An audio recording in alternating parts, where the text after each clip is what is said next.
DeepSeek, as we know it, can also help you to actually go ahead and act as a travel guide. So if you want to go ahead and then, let's say, for example, get a travel guide, you can go ahead and say, let's say, for example, I am traveling with my wife and 4-year-old child to, let's say, for example, London. Prepare a 6 days itinerary right here, just like this.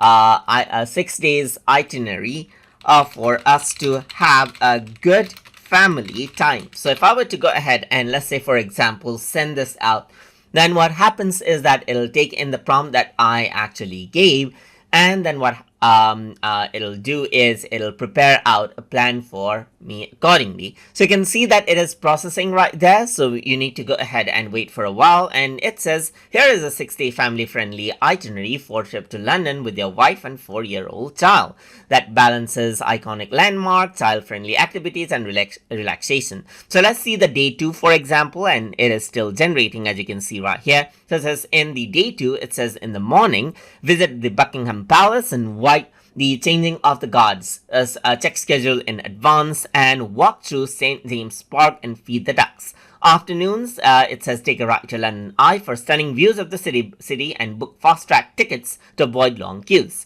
And then it says explore the South Bank area, including the London Aquarium, and a hit with kids. And in the evening, it says have dinner at Giraffe South Bank, which offers kid-friendly meal.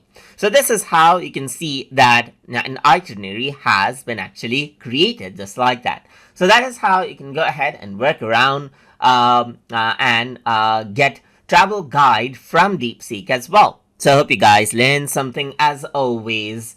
And as always, please like, comment, share, and subscribe.